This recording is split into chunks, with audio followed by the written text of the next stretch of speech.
श्रोताओं नमस्कार, मैं आपका रेडियो साथी नीलकांत, रेडियो नारद यानी 90.4 FM की तरफ से स्मार्ट एनजीओ के कार्यक्रम सेहत से लाभ कई के अंतर्गत आज इगलास के प्राथमिक सामुदायिक स्वास्थ्य केंद्र इगलास में आया हुआ हूं और यहाँ पे हमारे साथ हैं प्रेमवीर सिंह जी। आप यहाँ पे आप अपना पद और अपना नाम एक बार बताइए। मेरा नाम प्रेमवीर सिंह है। मैं यहाँ पर वरिष्ठ उपचार पर्यवेक्षक के पद पर तैनात हूँ।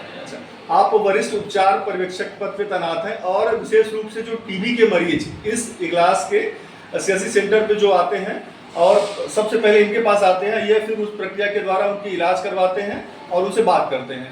तो आप परमवीर जी ये बताइए कि आपकी मुख्य जिम्मेदारी आप क्या है? हमारा सबसे पहला, जैसे मरीज हमारा कोई भी ओपीडी में आए, सबसे पहले हमें उसकी बलगम की जांच करानी होती है। हाँ। बलगम की जांच हमारे यहाँ ट्रू नेट नाक मशीन द्वारा होती है। हाँ। पहले माइक्रोस्कोपी होती थी मैनुअल वाली। हाँ। अब वो ट्रू नेट मशीन के द्वारा पिछले 2 साल से हो रही है। अच्छा। अगर बलगम में कुछ निकलता है, जैसे उसका इन्फेक्शन एमटीबी डिटेक्ट निकलता है, हाँ। तो उसकी हम दवा चालू करते हैं। हाँ। दवा 6 महीने तक कंटिन्यू चलती है। डॉट्स की वेट के अकॉर्डिंग। हाँ। जैसे 25 किलो से 34 किलो तक मरीज है कोई, तो उसकी अच्छा, गोली। उस बलगम की जांच शुरुआती चरण में बलगम की जांच के अलावा एक्सरे वगैरह भी होता है?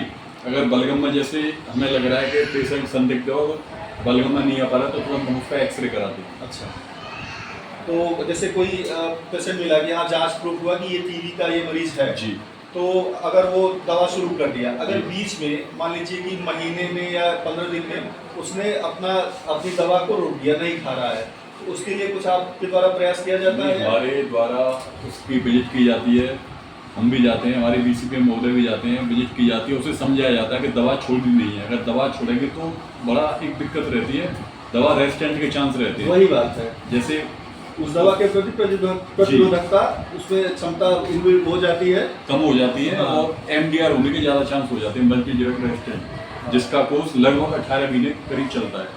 अच्छा, निक्षय मित्र की जो संकल्पना है भारत सरकार की, तो ये निक्षय मित्र क्या है और इसकी जिम्मेदारी क्या है और किस तरीके से ये काम करते हैं, इसके बारे में बताइए। निश्चय मित्र का ये होता है, जैसे कि कोई मरीज है, हाँ। निश्चय मित्र ने वो गोद ले लिया, उसे 6 महीने तक निश्चय मित्र पोषण कोटली प्रदान करते हैं। हाँ। जिसमें 1 किलो चना होता है, 1 किलो मूंगफली होती है, हाँ। 1 किलो सत्तू होता है और 1 किलो तिल होता है और 1 किलो गुड़ होता है। हाँ। 5 किलो की पैकेट हाँ। पर महीने पेशेंट को प्रोवाइड कराते हैं 6 महीने तक। 6 महीने तक जी। अच्छा, जो निक्षय मित्र हैं जैसे आपके यहाँ, तो ये निक्षय मित्र का कार्य किसके द्वारा किया जा रहा है? हमारे यहाँ निश्चय मित्र का कार्य अमरपुर कोंडला पे है, हेयर एक्सपोर्ट फैक्ट्री।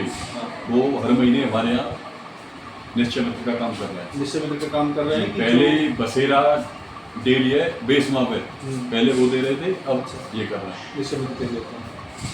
तो अच्छा, एक बात और, ये जो निक्षय पोषण योजना और निक्षय मित्र योजना, दोनों में क्या अंतर है और दोनों कैसे अपने कार्यों को करते हैं, इसके बारे में बताइए। निश्चय पोषण योजना भारत सरकार की योजना है, जिसमें हाँ। भारत सरकार द्वारा मरीज को 1000 रुपये पर महीने के हिसाब से 6 महीने तक 3-3 रुपये की 2 किस्तों द्वारा दिए जा रहे हैं। अच्छा, और निश्चय मित्र द्वारा प्रत्येक मरीज को पोषण किट दी जा रही है 6 महीने तक। तो ये जो निक्षय पोषण योजना है, तो इसके तहत जो व्यक्ति नियुक्त किए जाते हैं, जिनके माध्यम से ये चीज़ें क्रियान्वित की जाती हैं और टीबी मरीजों को ये सुविधाएं प्रोवाइड कराई जाती हैं, तो वो कहाँ पे रहते हैं और अपने कार्यों का निर्वहन कैसे करते हैं? निश्चय पोषण योजना में भारत सरकार द्वारा डीबीटी के माध्यम से डायरेक्ट उसके खाते में, जैसे रजिस्ट्रेशन आपके यहाँ करवाएंगे, वो कोई जैसे मरीज आया, आपका रजिस्ट्रेशन करवाया और अपना अकाउंट वगैरह देगा, तो फिर उसके अकाउंट में अगर वो डीबीटी के द्वारा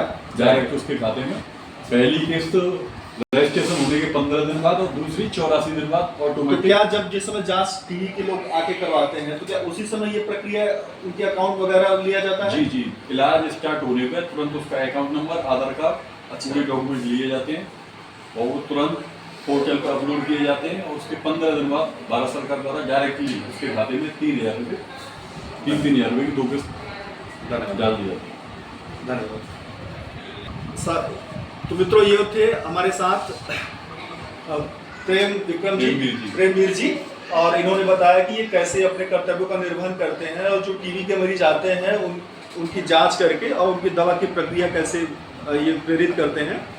तो आज के सेगमेंट में इतना ही, फिर हम किसी नए जिम्मेदार स्वास्थ्य अधिकारी से मिलेंगे, उनसे बात करेंगे। धन्यवाद।